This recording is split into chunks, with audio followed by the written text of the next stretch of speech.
nós estamos aqui nos estúdios no meio da Confins para nós fazermos o nosso primeiro Bíblia sobre a Mesa. Então estou aqui com o Mateusovski, Fala, galera. Adrielovski, E aí, pessoal? e nós vamos para cima. Hoje eu comecei de apresentador, mas eu não sou apresentador, vocês que são. Então e aí, vocês estão bem? Sejam bem-vindos. Muito obrigada. Tudo bem, e você, Adri? Também, muito bem. Bem tranquilo?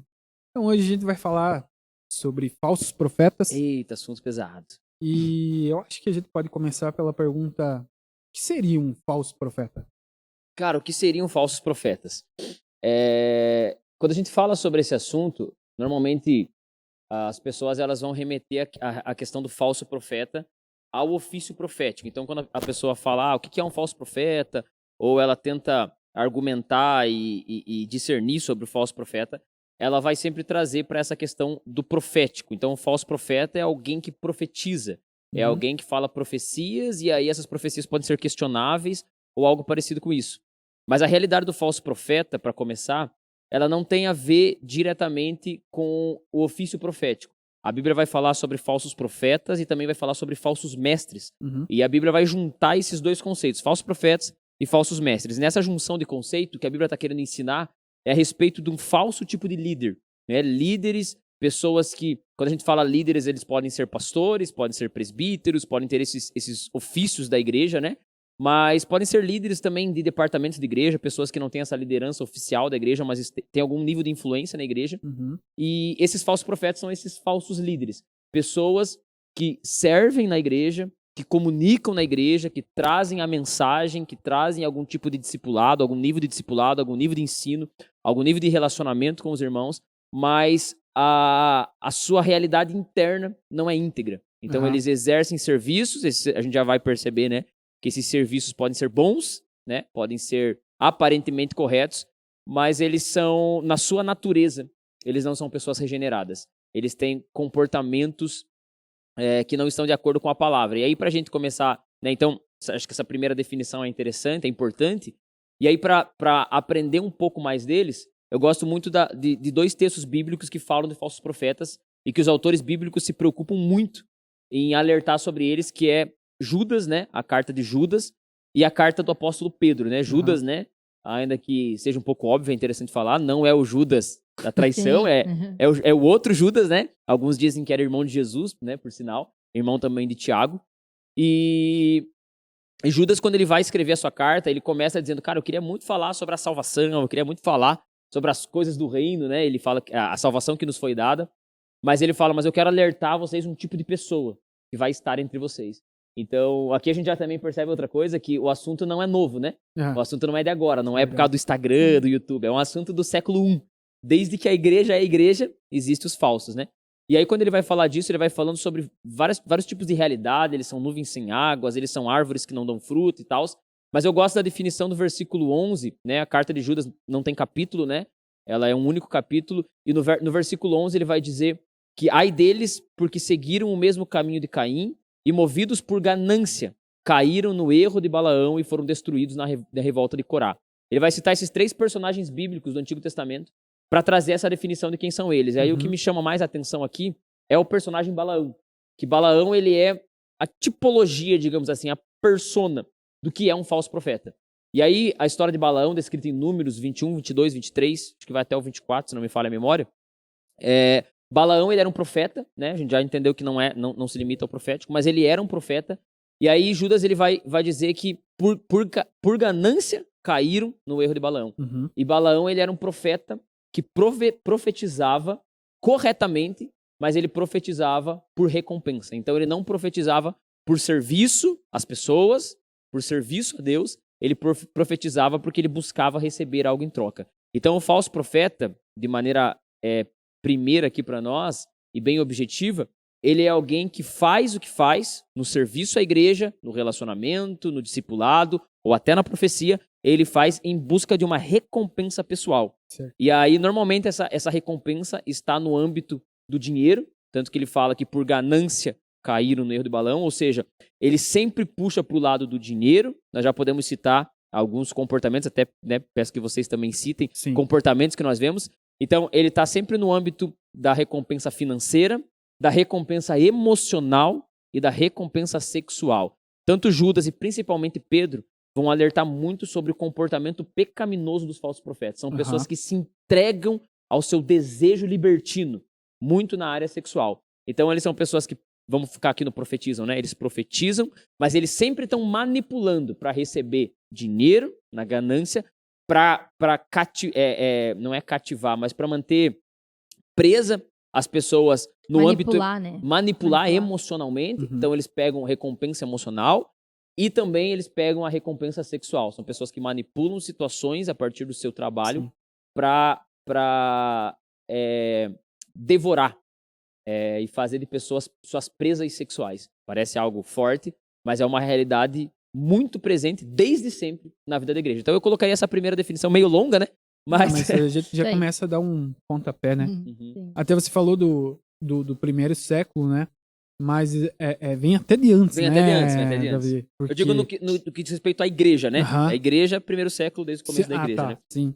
Porque até lendo Jeremias aqui, e se você pega ali o capítulo 23, ele todo, né?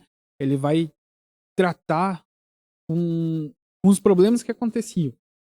Aonde realmente as pessoas profetizavam para que o juízo babilônico não viesse sobre Jerusalém.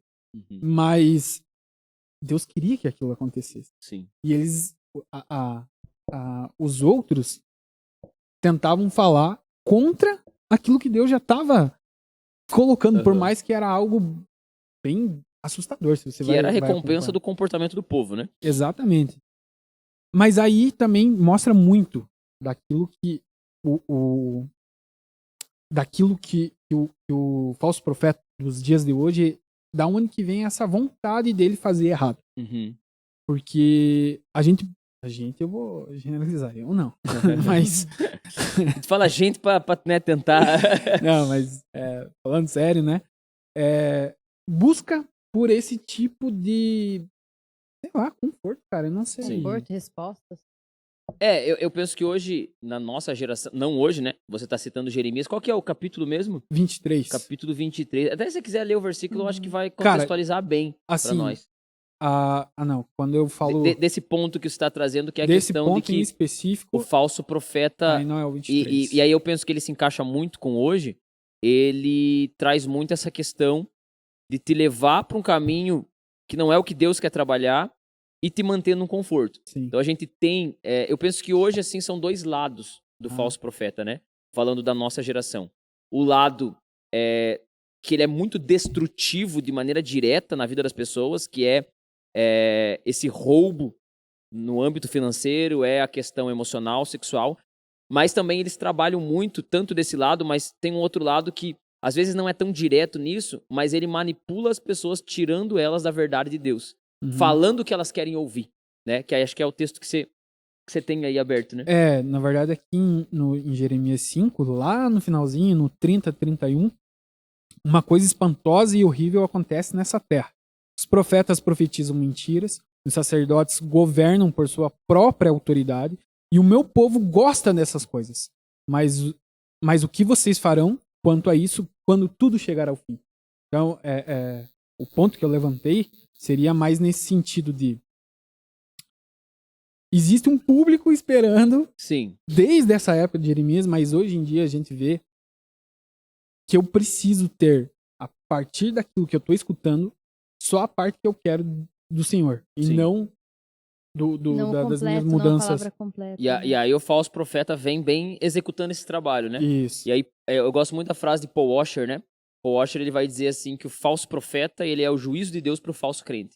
Então existe um falso crente que hoje, e aí é o ponto do assunto que para mim é bem importante, por ser algo que se aproxima muito da nossa realidade de igreja aqui, falando agora de Confins, né?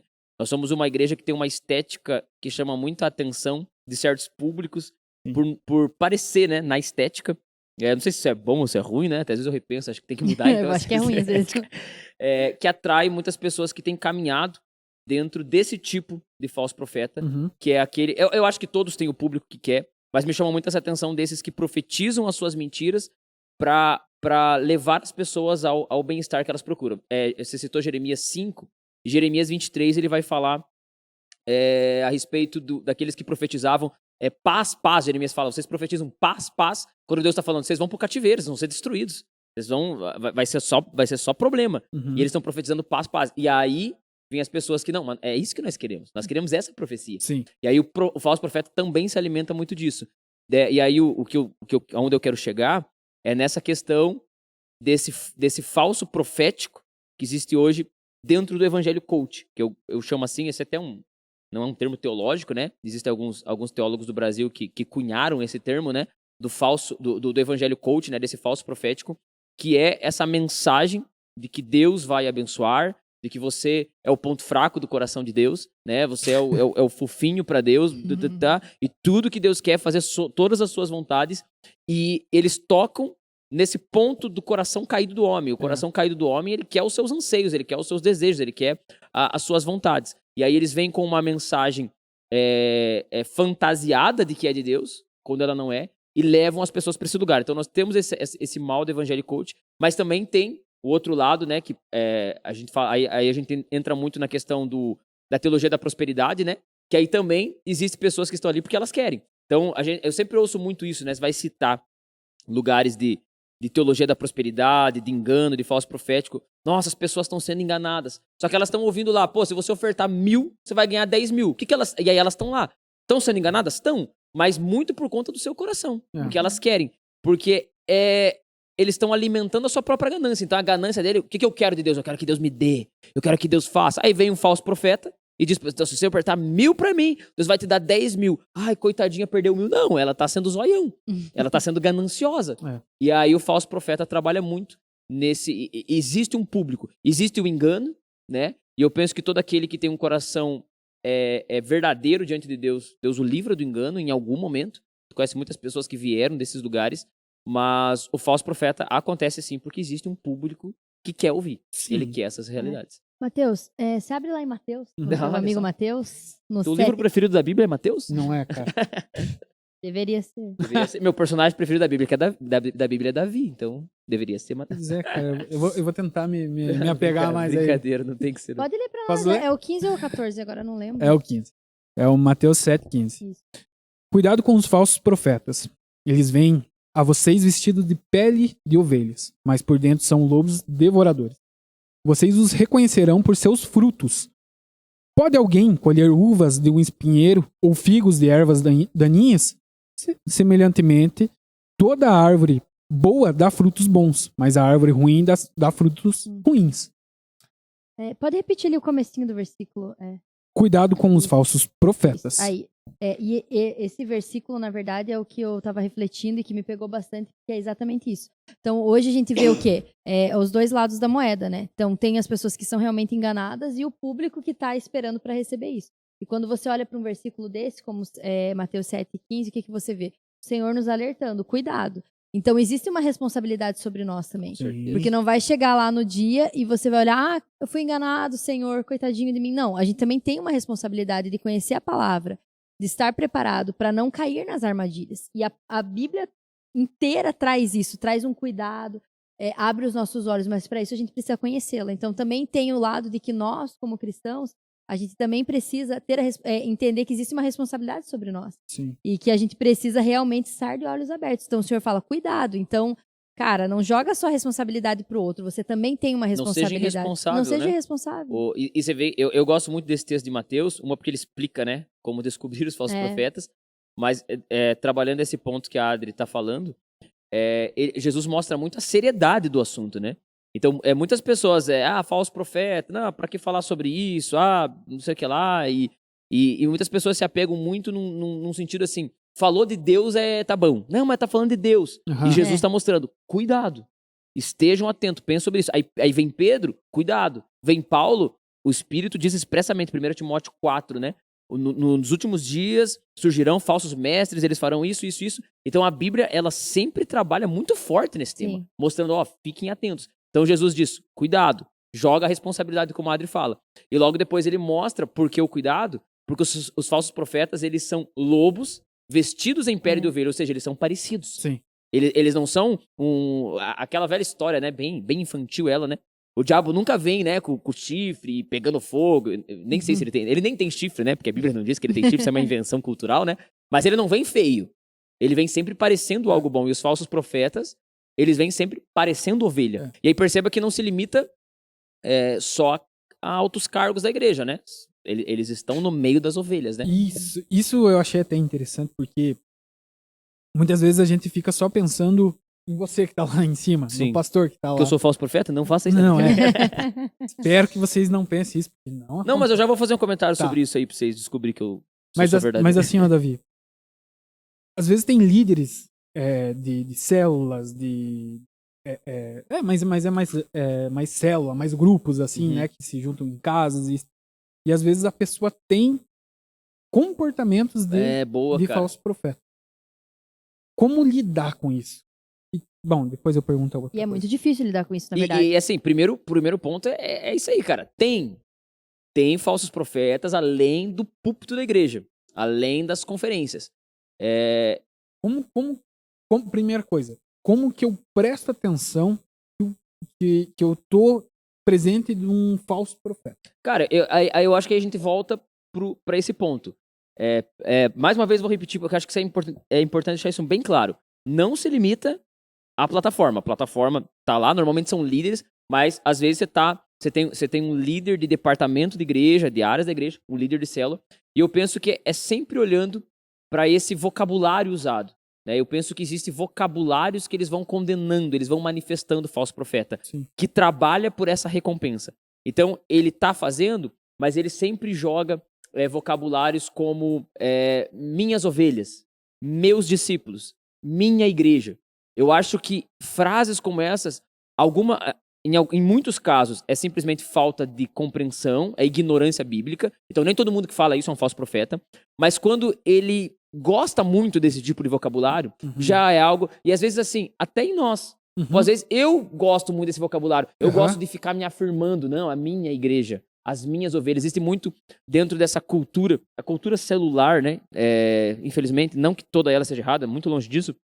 Mas existe muito esse trabalho para que eu tenha meus discípulos. Então, você é meu discípulo. E se você é meu discípulo, o que você tem que fazer? Você tem que me honrar. Você tem que andar segundo o que eu falo. Você é meu discípulo, Mateus. Por que você foi se aconselhar com a Adriele? Você não é meu discípulo? Sim. Então, aí você começa a ver... Porque como eu falei dessas 3 áreas, às vezes a pessoa acha que já vai vir direto no... sexo comigo. Esse tipo de coisa, assim, tipo descarada. Não, mas vai nesses comportamentos E eu acho que ela vai trabalhando muito vai pelas beiradas, ela vai construindo uma teia. algo, exatamente. Não é uma coisa do dia pra noite. E eu acho que ela envolve muita manipulação, né? Muita. Então, assim, é muita manipulação emocional, ela começa aos poucos, tá? Mas, poxa, por que você procurou esse irmão se eu tô aqui por você? Sempre é aquela coisa assim, poxa, mas eu tô aqui, por que não pra mim? É muito delicado. Então, assim, meus discípulos, esse vocabulário de eu, de pra mim, de você tem que me honrar, cultura da honra. Aí eu vejo um lugar que a gente cai muito nessa construção do falso profeta, dos falsos mestres. Você tem que me honrar. Eu creio, e a Bíblia mostra que existe honras aos pais, existe comportamentos de honra a líderes. A Bíblia fala para honrar os pastores, cuidando deles, andando segundo os seus ensinos, porque eles zelam pela sua alma. O autor aos Hebreus vai dizer dessa maneira. Mas quando existe essa imposição da honra, essa construção de narrativa de honra, você me deve, você tem que fazer por mim. Enquanto eu estava falando, até lembrei um exemplo, infelizmente me fugiu da memória. Minha cabeça é uma loucura e eu esqueço as coisas muito fácil. Mas eu acho que toda essa construção do pra mim, você vai vendo muito... eu lembrei. Você não pode ir na outra igreja. Cara, quando você cai nesse lugar... E às vezes até começar pelo núcleo da igreja, né? Você não pode ir na outra cela. Você não pode se aconselhar com o outro. Foi falar com o pastor, mas eu sou teu líder. Mas o pastor até a questão isso, assim, tá ligado? Até a questão, poxa, eu falei com outro irmão e ele ficou triste. Poxa, ele ficou triste, porque... E quando cai nessa, aí já... E se você fica indício, triste, né? você já tem que sondar o teu coração. E por que você lidera? Porque se eu lidero você, Mateus, se eu sou teu pastor, se eu sou teu líder ou alguma coisa nesse escalão, o que eu quero de você e o meu trabalho por você é para que você cresça. Então, se você cresce ouvindo pregações de outro, o meu trabalho é ficar feliz. Porque provavelmente algo que eu fiz deve ter gerado você a querer crescer mais, ou até nada de mim. saiu nada de mim. Mas se eu comecei a liderar você por algum motivo, eu quero que você cresça, eu quero que você se desenvolva. Sim. Então, assim, muito essa questão de procurou outro, aquela coisa de não pode ir em outra igreja. Pra ir em outra igreja tem que pedir permissão. Uhum. Cara, isso aí é muito sério. Por exemplo, eu sou pastor de igreja. É claro que é desconfortável para a liderança da igreja quando o irmão ele é bicho solto. Poxa, existe um nível de honra, existe um nível de compromisso, de responsabilidade. Por exemplo, o irmão é do louvor da igreja. Aí, pô, ele tinha que estar no louvor, mas, pô, ele está em outra igreja. Por que isso? Isso não é legal. Mas, se eu fui, eu tenho que pedir permissão. E assim, se você é uma pessoa de respeito e você pede a permissão, o certo é a permissão sempre ser sim. Por que eu vou dizer não? A não ser que eu fale, não, irmão, mas nesse dia, você precisa estar aqui, você tem escala. E a gente vai ter tal atividade, a gente precisa que você escute essa mensagem porque a gente está construindo algo. Sim. Existe, claro, eu preciso salientar isso, existe a responsabilidade com a igreja local, mas esse controle manipulativo de permissão, de tudo eu tenho que pedir, e aí eu estou falando de algo de outra igreja, e isso se escala para outros lugares. Eu tenho que pedir se eu posso namorar com a fulana. Uhum. E eu não estou falando aqui de aconselhamento. Eu acho que todo mundo tem que se aconselhar. A sabedoria está na multidão. Na multidão de conselheiros há sabedoria, Provérbios ensina isso. A voz de Deus ela está no meio da igreja, Deus fala por meio da igreja, e não só dos líderes, mas de toda a igreja. Porém, a permissão que é o problema. Então, não, eu não quero que você namore com a fulana. Não, a fulana não sei o que lá. É claro, você chegar pra mim e falar, quero namorar com uma louca do mundo, eu como pastor vou dizer, não, irmão, você tá em pecado, você não tem que fazer isso. Eu quero namorar uma esposa casada? Ah, não, aí você vai pro inferno mesmo e nós vamos bater em você. Mas assim, tô falando no âmbito da igreja, as irmãs da igreja, as jovens da igreja ali, os jovens da igreja. Então, esse controle de permissividade, de que você é meu, eu acho que tudo se resume a isso. Aí esse meu, você é meu, você me deve satisfação. Aí a gente já pode entrar também nessa questão do... aí vem o controle manipulativo. Eu já fiz por você. Então você é meu por quê? Porque quando você chegou aqui, você estava quebrado. Quando você chegou aqui, você estava ferido. Você veio para cá, eu casei você, eu batizei você, né? Eu discipulei você. Por que agora você quer sair? E às vezes o irmão quer sair porque Deus está trazendo um novo tempo, um novo ciclo, o que acontece na vida da igreja. Então, assim, eu acho que para responder essa tua pergunta, eu acho que é todos esses elementos desse líder que trabalha pelo eu. Né? O trabalho ministerial, a liderança, o serviço é sempre pelo outro. Eu gosto muito da construção de Paulo, quando ele vai ensinar sobre dons. Paulo começa na carta de Coríntios, ele começa no capítulo 12, falando sobre dons e sempre mostrando que o dom é para o outro. Tanto que a principal crítica de Paulo nos dons, na carta de Coríntios, é meio que dar uma parada no dom de línguas. Independente de qual seja a linha teológica, que língua que era essa. Mas Paulo ele mostra que os irmãos estavam errando porque eles faziam o uso do dom para si.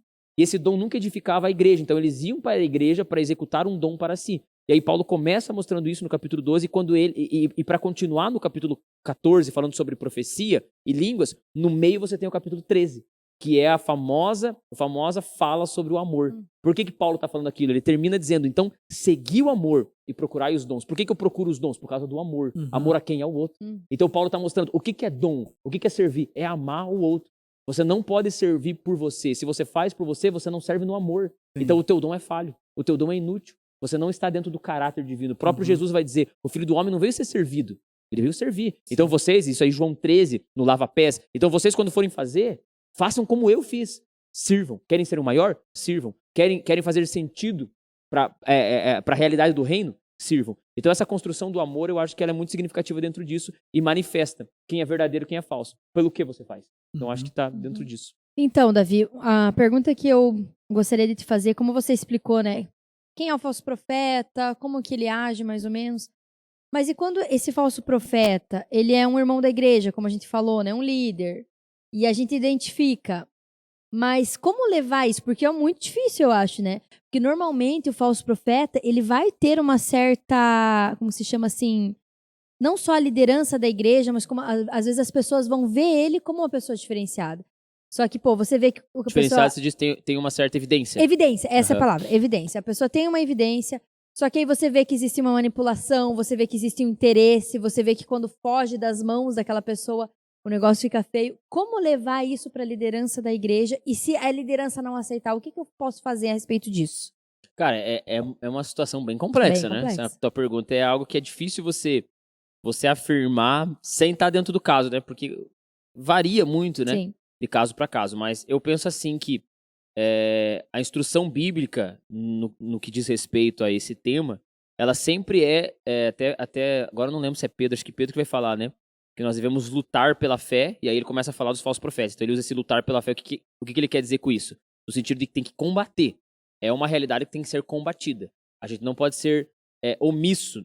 Então, existem muitas realidades de dentro da nossa igreja, ou de fora, né? Pode ser de dentro, pode ser de fora. Você está citando essa parte de dentro da igreja. Cara, eu penso que se você faz isso, se você levou para uma liderança, se teve um processo, que nem eu responderia, você tem que levar para uma liderança, tem que ter confronto, tem que ter diálogo, tem que ter discipulado, tem que ter realidades de confronto, né? Que eu resumiria com discipulado, né? O discipulado são realidades de confronto, onde tem interação. Mas você está citando que foi levado, não foi ouvido. Se você está nessa comunidade, eu penso que o caminho é começar a pensar sobre sair dessa comunidade, né? Então, eu acho que normalmente, onde isso acontece, há um combate ao sair da comunidade. Mas sair de igreja é algo que, em vários momentos, deve ser feito. Então, eu penso, eu levei para minha liderança, mas minha liderança não está ouvindo, ela não está levando em consideração, não está sendo um assunto discutido, pensado, orado, está sendo ignorado. Eu acho que nesse caso que você está me dizendo, eu penso que o passo é sair da comunidade. Então, quando você está numa comunidade desse nível, é muito difícil você combater certas realidades quando a liderança não combate. Então, o membro da igreja, você está citando que é um líder e a liderança não está apoiando, mas não está fazendo nada. É muito difícil lidar com essas situações quando você é um membro da igreja, apenas. Quando você não está na liderança, e até se você está. Porque você pode estar numa liderança e você não está sendo ouvido nessa liderança. Então, eu penso que, nesse teu caso, não sei se faz sentido. Sim, fez sentido. Só que eu tenho uma percepção, talvez eu esteja errada, me corrija se eu estiver errada, que isso é muito comum dentro das igrejas. Muito comum. Muito comum, porque você vê, assim, pessoas ali que nem sempre essa pessoa ela vai ser um líder propriamente dito, mas ele vai ter uma evidência. Por exemplo, cara, essa pessoa é aquela que libera o manto, que libera o profético. Nossa, isso tem, bem não, importante. e tem, é muito Sim. comum. Cara, essa pessoa é que fala, mas às vezes o que ela fala sempre tem Um peso maior. Não só um peso maior, mas sempre tem um objetivo. Um temperinho diferente. Um temperinho diferente. Cara, eu olho pra você, Matheus, eu já vejo, cara, o Matheus é empresário.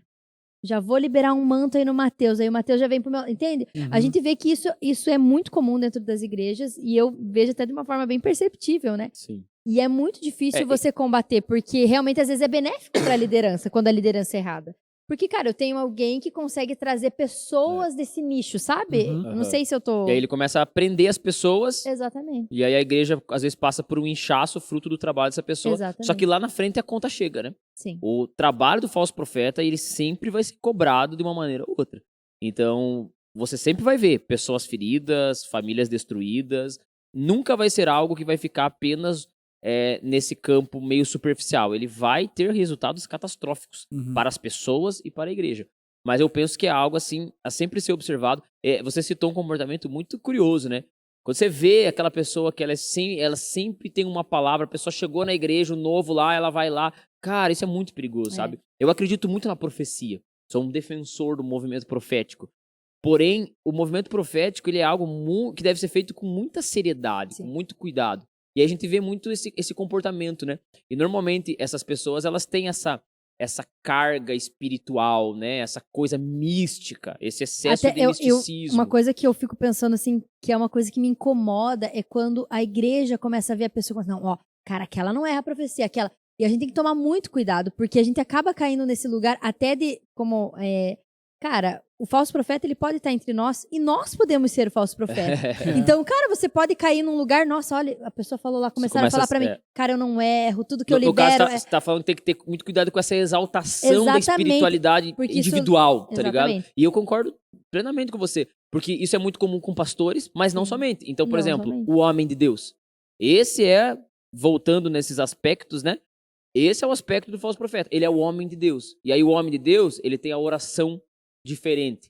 Ele tem oração forte. Não que você não possa pedir oração pro pastor, pedir oração pra líder. Semana passada eu fui no hospital orar pra uma pessoa lá. Falei, pô, pastor, vem orar. Mas esse pastor, vem orar, ele tá muito ligado àquele, pô, pastor, tô precisando de oração. Meu familiar tá mal, vem orar por nós. Sabe? É mais um conforto do que a tua oração é melhor que a minha, tá ligado? Só que em muitos lugares existe pastor ora porque o pastor tem oração diferente. E aí isso cai para outros irmãos. Então, o irmão da profecia.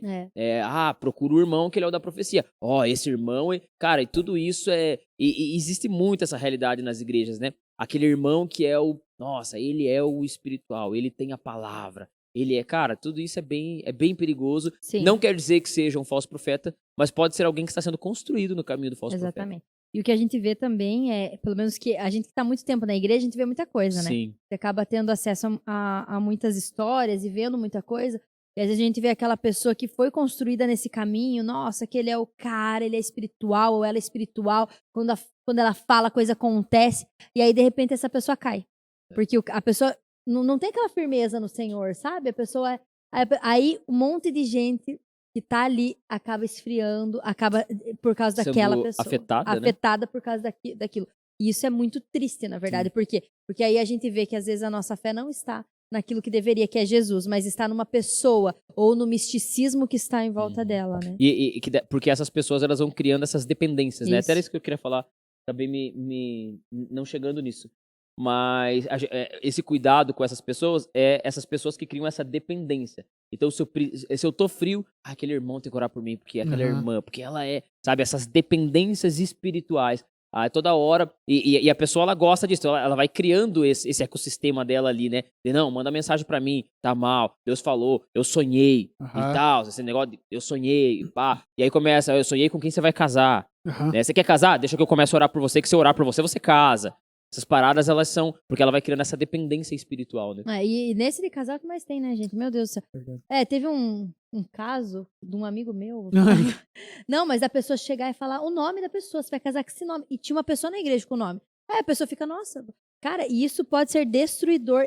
O emocional da pessoa, porque aí a pessoa casa com outra pessoa. O cara fica, mas Deus falou. Cara, mas será que foi Deus que falou? Então, eu vejo assim que existe até uma imaturidade espiritual muito grande no meio cristão. E isso é muito, assim, essa dependência, eu preciso de resposta para tudo, e eu não posso, a minha resposta, ela não tá na palavra, ela tá no que o outro vai falar. E aí que a gente vê o problema, né? Exatamente. Até no que você comentou quanto ao precisar estar escutando, enfim, para eu não esfriar ou qualquer coisa assim. Eu passei por isso, né? A partir do momento que eu troquei de igreja e tal. Foi muito difícil a adaptação, porque você tá acostumado. Sim. E assim, a gente começa a buscar na memória coisas que a gente já passou.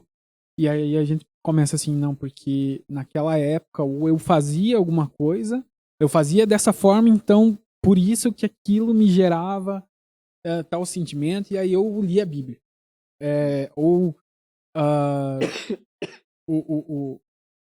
Tal pessoa que era meu líder, ou meu pastor, aí por causa que eu tinha uma ligação com ele, então por isso, e eu acho que e você fica só revivendo e tentando trazer o passado pro presente, e aquele pra negócio poder dar certo de novo, né? Exatamente. Como se o nosso relacionamento com Deus dependesse de uma outra ação, né? A gente não consegue ação pela ação. Não, eu não consigo ler a Bíblia e orar. Eu preciso fazer alguma coisa, se estiver fazendo, eu vou... Como se sempre dependesse de alguma outra coisa, né? O falso profético, ele sempre está envolvido nessas práticas além da espiritualidade bíblica. Então, não é orar, ler a Bíblia, cultuar, ser pastoreado do nível normal. Não, eu preciso de algo a mais. E aí é interessante porque aí a gente fala num contexto não aonde o pastor eu tenho um sentimento de falso profeta. Eu vivo, eu não sou o falso profeta, mas eu preciso de pessoas que transformem uma mentira na minha realidade. Né? Eu começo a viver dessa forma, esperando pelo falso profeta. Isso. Que a gente volta naquele lugar, né, de que as pessoas querem, né? Elas querem, às vezes, ser manipuladas, elas querem ser controladas, porque isso tira delas algum nível de responsabilidade. Né? Eu acho que cai muito naquilo que a gente conversou agora há pouco, sobre o profeta Mirim. Esquecido agora. O profeta Mirim. Pastor Mirim. Pastor Mirim.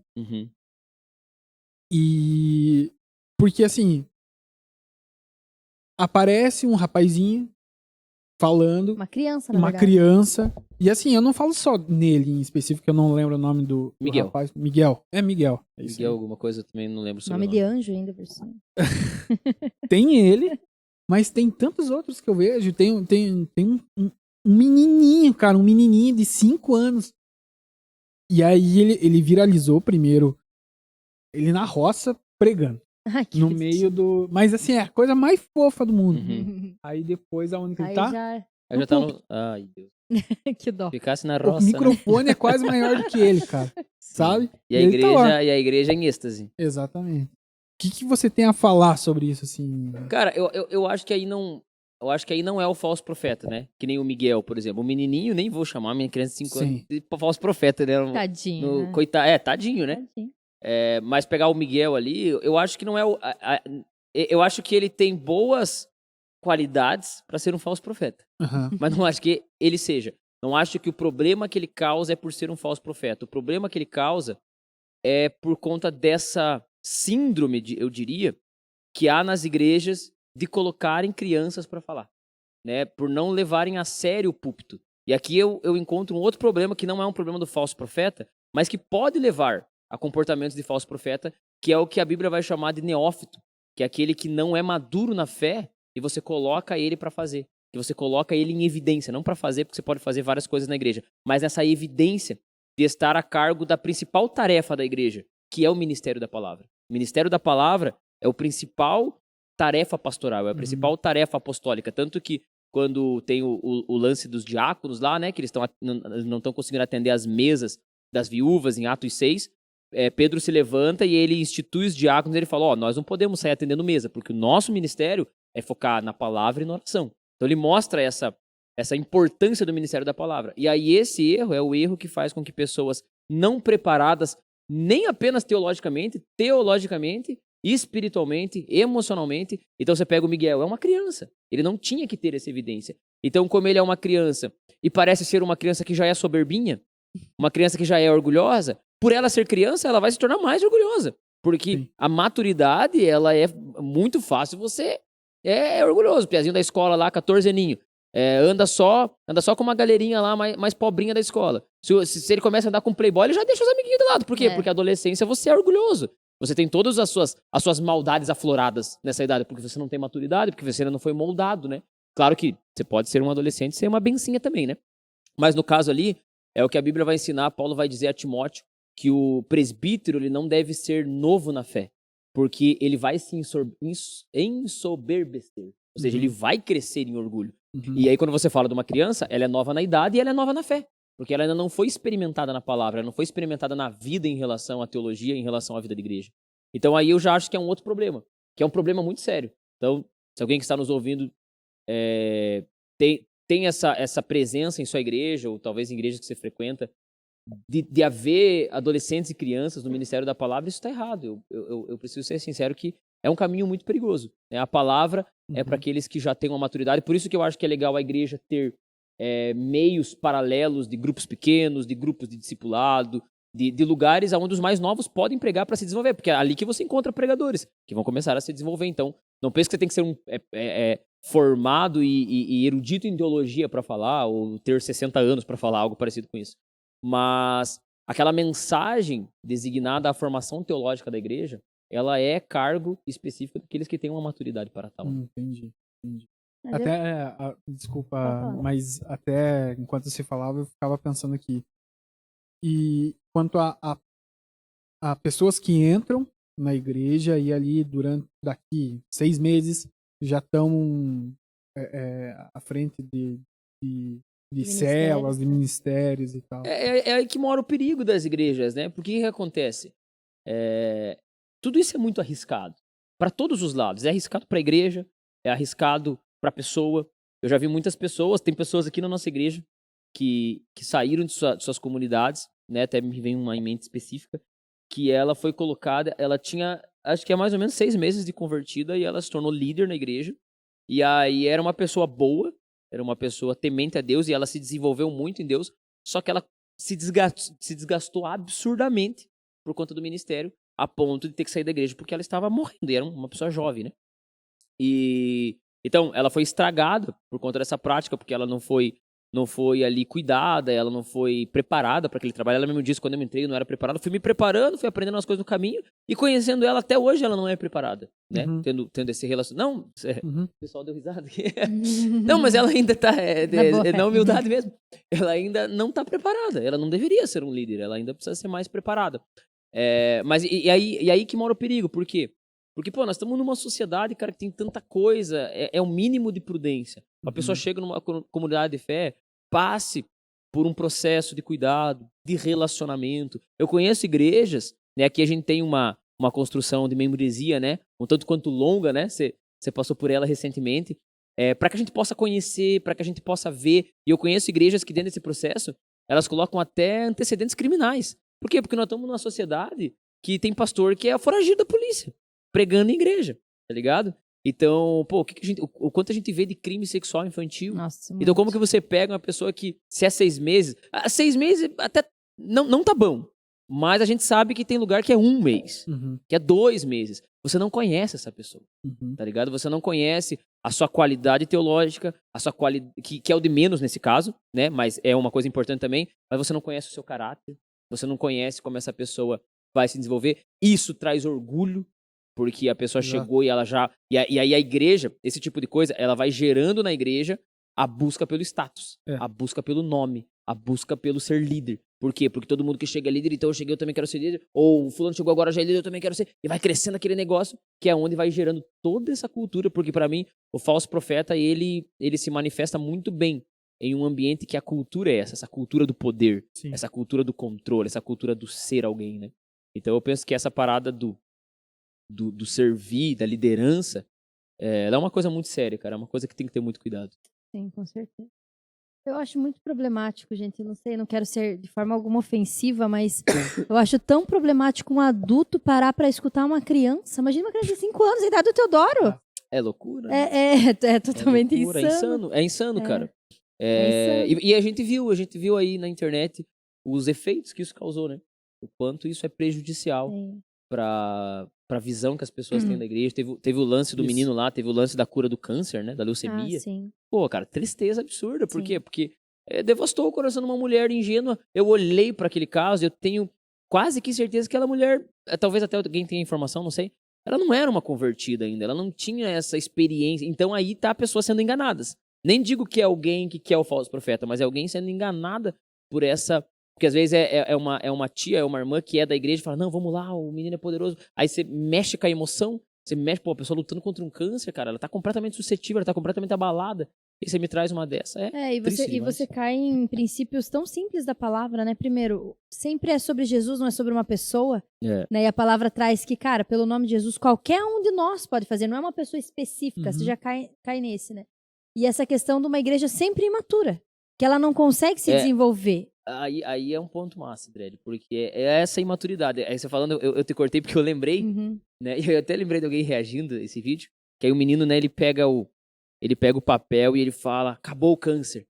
Tipo, como se o câncer fosse o papel. Claro, eu sei, ele fez um ato ali e tal, né? Mas você vê a ingenuidade das pessoas de acreditar que por causa daquele ato, há uma cura e tá tudo certo. Então, tipo assim, fui intimado, tem uma multa de trânsito, rasguei a multa. Não rasguei, não. Ela tá lá no sistema ainda. Lascado, tá ligado? É uma ingenuidade racional, nem teológica. É uma ingenuidade intelectual que a igreja evangélica aprendeu ter ao decorrer dos anos. Eu vejo muito isso, sabe? É um menino de 14 anos rasgando um papel falando, o câncer tá curado.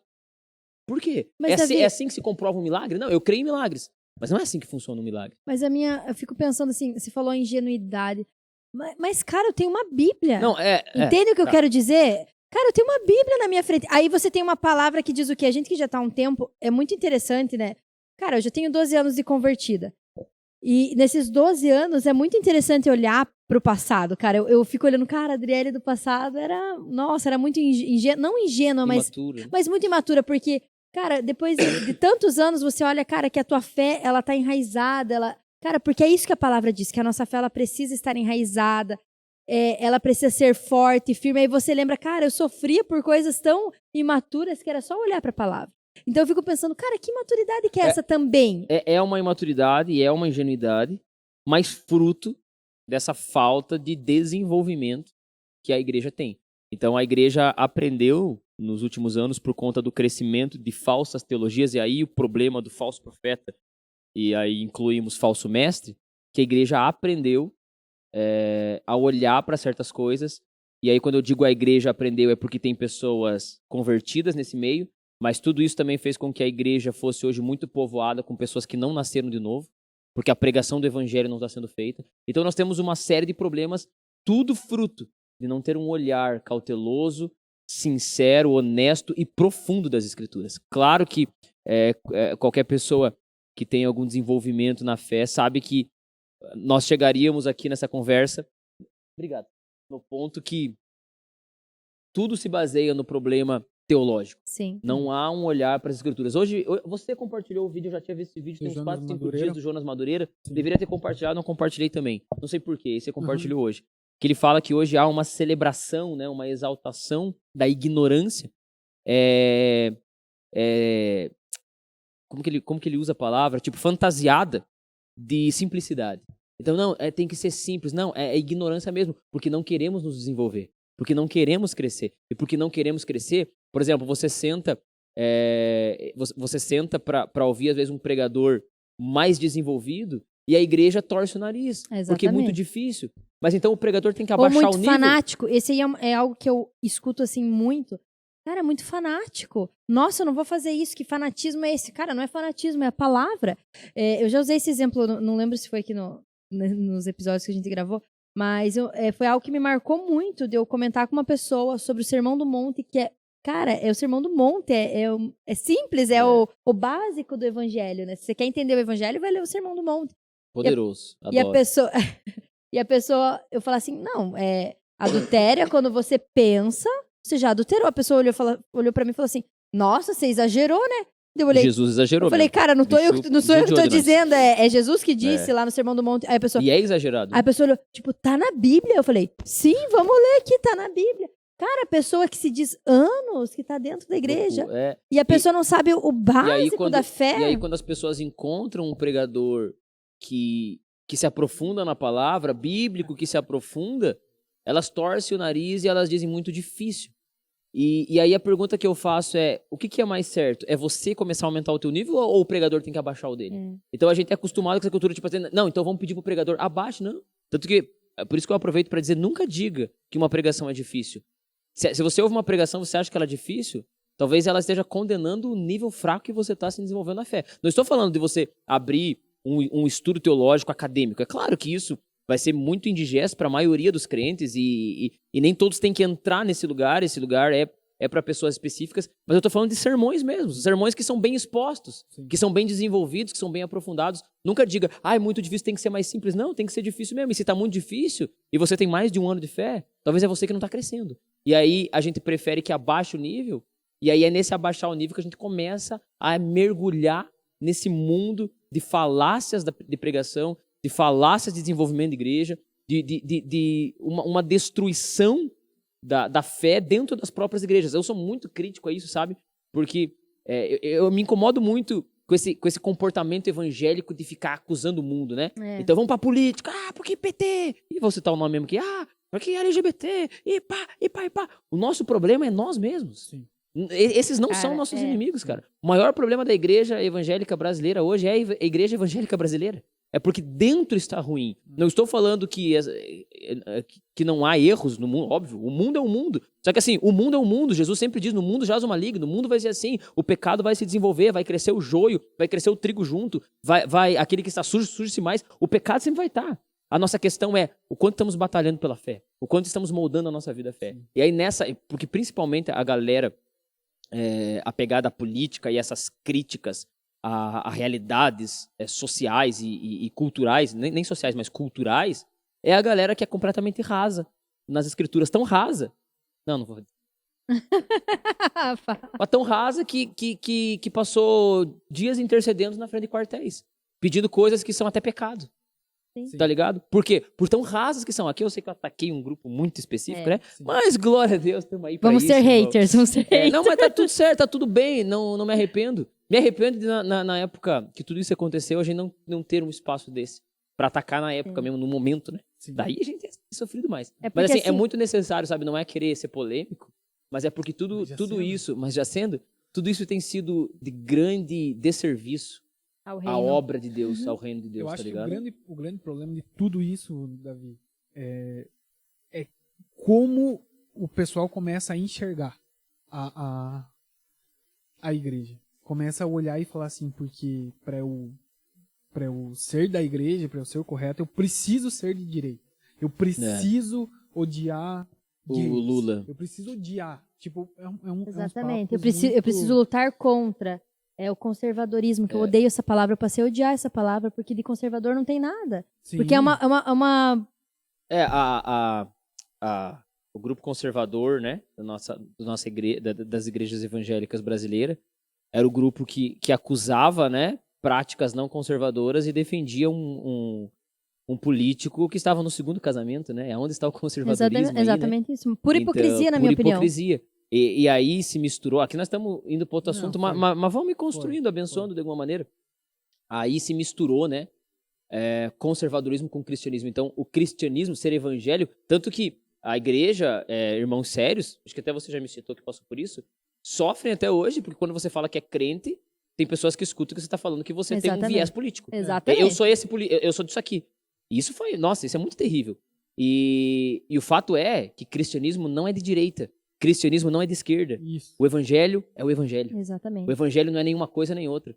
O evangelho, claro que no conservadorismo, na direita, você encontra aspectos do evangelho. E na esquerda, você encontra aspectos do evangelho. Nossa, agora deve ter alguém que caiu da cadeira. Mas é Por verdade. quê? Porque o trabalho das minorias Exatamente. é lei mosaica. Deus sempre falou, cuidem do órfão, cuidem da viúva, cuidem do estrangeiro, tá ligado?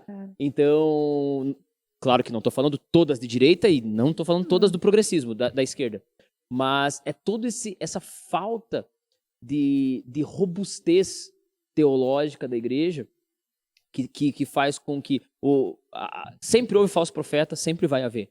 Mas eu acho que nós estamos em um tempo no Brasil que tem sido muito grande o trabalho dos falsos profetas pela pequenez da profundidade da igreja nas escrituras. Porque a gente se aprofundou um pouco mais sobre a questão da política aqui.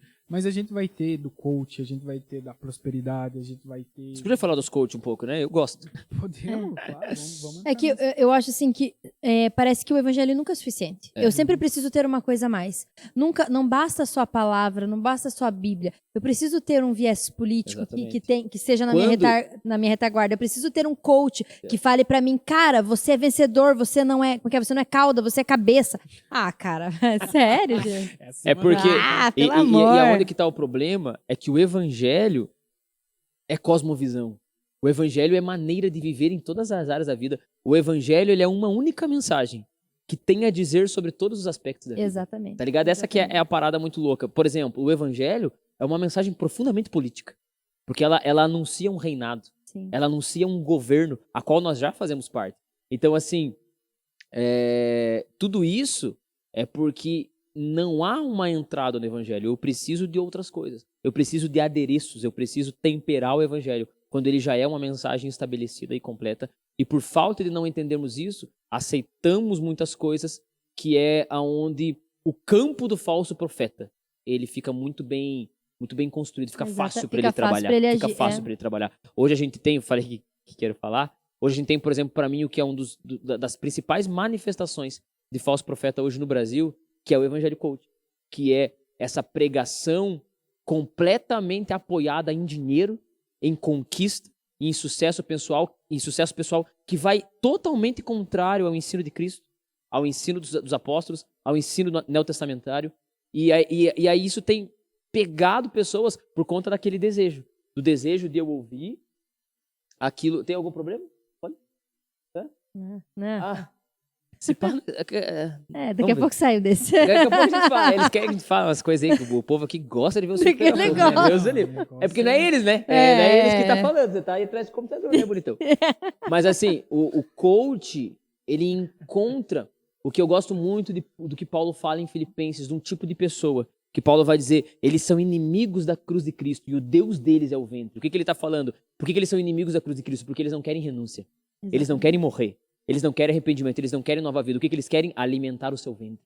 Eles querem ser grandes, eles querem sucesso. E o coach vem isso mascarado com versículos bíblicos e tem levado um monte de gente que não é convertida, que não nasceu de novo e tem trazido um engano que engana, obviamente, mas que encontra aqueles que querem ser enganados, como já falamos há pouco. Então nós temos esse fenômeno hoje no Brasil que para mim me chama muita atenção, porque hoje nós vemos um crescimento da massa evangélica, mas ele não é verdadeiro. Não é nem um Ele pouco. não é verdadeiro. Eu encontro pessoas, eu conheço pessoas que batizam, que batizaram, e cara, elas não têm um mínimo de aspectos do evangelho. A Bíblia nos mostra que nós conseguimos discernir e analisar o novo nascimento por meio da prática de boas obras. E a Bíblia define o que são práticas de boas obras. E a gente olhando, a gente percebe que, cara, não há um desenvolvimento, não há um crescimento, não há um envolvimento com a missão de Deus, há um inchaço em cultos de domingo à noite que falam aquilo que as pessoas querem ouvir. Sim. Então tudo isso para mim tem sido uma coisa muito, muito séria na vida da igreja. E não é só um inchaço de domingo à noite, é um inchaço de seguidores, né? Exatamente. De seguidores, de visualizações. Porque é hype, né? Hoje exatamente. é hype. O cristianismo virou hype.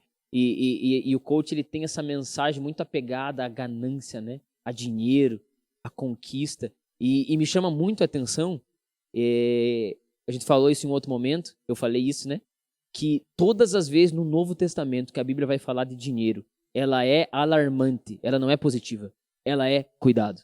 Todas as vezes que os apóstolos vão falar, eles falam, ei, quer ficar rico? Cuidado. Aquele que quer ficar rico, Tiago fala, aquele ele pode se envolver com muitos pecados. Jesus vai falar, não é possível servir dois senhores. Jesus vai chegar ao ponto de dizer que é muito difícil um rico entrar no reino dos céus. Jesus diz isso. Lucas 12, se eu não me engano, agora me falhou a memória, mas o texto do Sermão do Monte, que está em Lucas, né? Nós temos ele mais bem construído, Lucas 6? Mais bem construído em Mateus 5, 6 e 7. Em Lucas ele é mais dividido. E quando Jesus vai falar em Mateus, bem-aventurados os pobres de espírito, em Lucas ele vai dizer, bem-aventurados os pobres. E ponto. Porque deles é o reino dos céus. Ah, meu Deus, como assim? Como abençoado é o pobre? Porque o reino dos céus é outra coisa. E assim, é sempre negativo no Novo Testamento. E uma coisa que eu ouvi durante essa semana, e foi muito bom, porque aí a gente pode aplicar aqui. Vou dizer que eu ouvi para não parecer que foi eu que inventei, que, por ironia do destino, Jesus teve 12 discípulos, e o único que desviou era o que cuidava do dinheiro. Nossa, essa foi forte, por ironia né? do destino, dos 12, o que desviou era o cara do dinheiro, porque era ladrão, porque tinha outras ambições. E por que ele traiu? Qual foi o motivo que fez Judas trair? 30 moedas de prata. Cara, isso aqui pra mim é uma mensagem muito clara. Não que você tem que ser pobre, não acreditamos nisso, não vamos entrar nisso agora. Não é que temos que ser pobre, mas que há uma pregação maligna no meio da igreja, do evangelho coach, isso é inegável. E eu acho assim que muitas pessoas até julgam, né, a nossa fala, aquilo que a gente, né, a nossa pregação, digamos assim. Mas eu acho que não compreendem ou não veem que, cara, quando a gente fala da palavra, não é para te criticar, não é para te julgar, é para que você vá para o céu, é para que você viva aquilo que o Senhor tem para você de verdade, cara, para você alcançar a eternidade. Aquilo que realmente a ferrugem não corrói. Agora, não é uma crítica pela crítica, mas é realmente porque existe um propósito eterno. É uma luta pela mensagem do evangelho. Exatamente. Que é o que a Bíblia nos instrui a fazer. E porque eu também acredito que, cara, quando você tem um encontro com o Senhor, com os princípios, quando você encontra ao Senhor, é impossível você viver de uma maneira superficial. Eu vejo dessa forma. Então, assim, a gente não consegue, é como se fosse mais forte do que a gente, né? Mais forte do que você fica tipo, meu, cara, você tá indo pro engano. Então, assim, é realmente muito, cara, muito fora da curva, né? É uma coisa que... Muito alarmante a situação. E é necessário a fala, a reflexão. Né? Isso. Ai, deixa eu me lembrar o que eu falei. Tá. Você tem que falar que sociopata, meu Deus do céu. Não consigo mais, cara. Então, a gente recebeu algumas perguntas dos nossos irmãos. Muitas dessas perguntas já foram respondidas, mas algumas aí eu vou pedir, né, para o pessoal responder aqui. Como identificar, então, o falso profeta? A gente já citou bastante elementos aqui, mas só para resumir, Jesus vai dizer, né? Eles são lobos em peles de ovelha, e aí ele vai falar que nós devemos analisar a árvore, né? Ou seja, os frutos. E aí, acho que é interessante citar isso, porque normalmente, em alguns lugares, em várias igrejas, assim, a gente acaba reconhecendo o fruto como obra, né? Os seus frutos, os seus discípulos, aquilo que você faz e pá. Mas a Bíblia define fruto como caráter. Então, fruto não é o que você faz, é quem você é. Então, a instrução de Jesus ali é pelo fruto você conhecerá a árvore. Então, qual que é o fruto? E é muito interessante isso, porque depois ele vai dizer que essas pessoas fizeram coisas. Mas o que define que elas eram falsos profetas não era o que elas fizeram, mas sim a natureza delas, né? O seu caráter transformado. Então, de todos esses elementos que nós já falamos do falso profeta, né, a respeito de manipulação e tudo mais, você olha o caráter dele, como que ele se comporta, como que ele se comporta na família, quando ele se comporta quando ele é contrariado, esse é um elemento muito importante, como que ele se comporta na vida da igreja, como que são as suas reações, as suas ações, o seu tratar com os outros, o seu tratar com esposa, com filhos, com outros líderes, com outros irmãos da igreja, com irmãos menores da igreja, como que ele trata.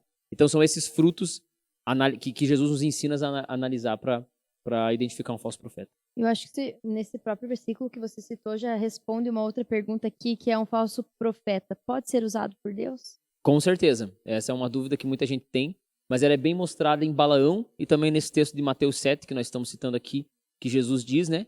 E Balaão, como eu falei no começo, ele é o tipo do falso profeta. E Balaão é o cara que a Bíblia vai dizer que nenhuma de suas palavras caia por terra. A Bíblia vai chamar Balaão de o homem de olhos abertos. Ou seja, e Balaão ele era comprado para profetizar, ele tinha um valor fixo para profetizar, né? Quando eles vão pagar eles lá em números, eles já sabiam até o valor que ele cobrava. E ele cobrava porque, ou melhor, a galera contratava ele porque ele não errava a profecia.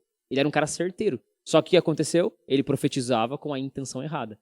Então por isso que, e aí Jesus vai dizer em Mateus 7, né? Pelo frutos conhecereis, e daí logo depois ele vai citar: nem todo que diz Senhor, Senhor entrará no reino dos céus. Naquele dia haverão aqueles que dizem: Senhor, em teu nome profetizamos, em teu nome curamos curamos demônios, curamos enfermos, expulsamos demônios, fizemos muitas coisas. E Jesus vai dizer: cara, eu nem conheço vocês. Então ele mostra que pode ter obras feitas, não as obras de caráter, mas pode ter coisas feitas, pode ter ações ministeriais corretas, aparentes, visivelmente agradáveis. Mas se o caráter não é alinhado, define um falso profeta. Uhum. E são essas as perguntas mais que ficaram, assim? Acho que é isso. Acho que é isso. Só para concluir, eu acho que o discernimento é esse. Esses ambientes de evangelho fraco, que não transforma, mas só dá aquilo que o coração caído deseja. E todas essas artimanhas de manipulação, de emocionalismo, de misticismo, eu acho que nos ensinam bem e definem bastante a respeito desses comportamentos de falso profeta. Então acho que é vigiar muito com isso. A gente até queria ter citado mais, mas o tempo já foi longe, né? Mas eu acho que é isso, essa questão de eu fiz por você e tudo mais, a questão de campanha, né? Acho que é interessante citar isso para que fique bem claro. Esses atos de campanha, você tem que dar essa oferta para receber isso, para receber esse milagre, você dá essa oferta. Tudo isso são práticas do falso profético. Por quê? Porque é feito pelo dinheiro. Então Deus só faz se você der uma oferta. Deixar bem claro aqui para o nosso público, todo tipo de campanha, que não seja uma campanha de oração, que seja uma campanha de jejum e Bíblia, mas é a campanha que envolve uma oferta para que você tenha um milagre. Todo tipo de comportamento como esse é um comportamento de falso profeta. Espero que tenha abençoado a vida dos irmãos, espero que tenha feito sentido. Sim. Até nós podemos, em outro momento, se tiver outras perguntas, deixar nos comentários e a gente lê os comentários em um outro vídeo, né? Sim. E aí também faz mais algum comentário. A ideia é mais 2 horas só para responder as perguntas. Que se a gente fosse responder tudo, ia bem longe. Né? É isso aí, então. Galera, eu quero agradecer vocês que chegaram até aqui. Peço para vocês curtirem, compartilharem. Não se esqueçam de se inscrever, ativar o sininho. E o Jason já tá rindo aqui. Para você provar que você chegou até aqui, escreve assim: para de rir, Jason. Isso, valeu? Tá legal, para de rir, Jason. Valeu. Jason sempre tá aí. Valeu, galera. Deus abençoe. Abraço.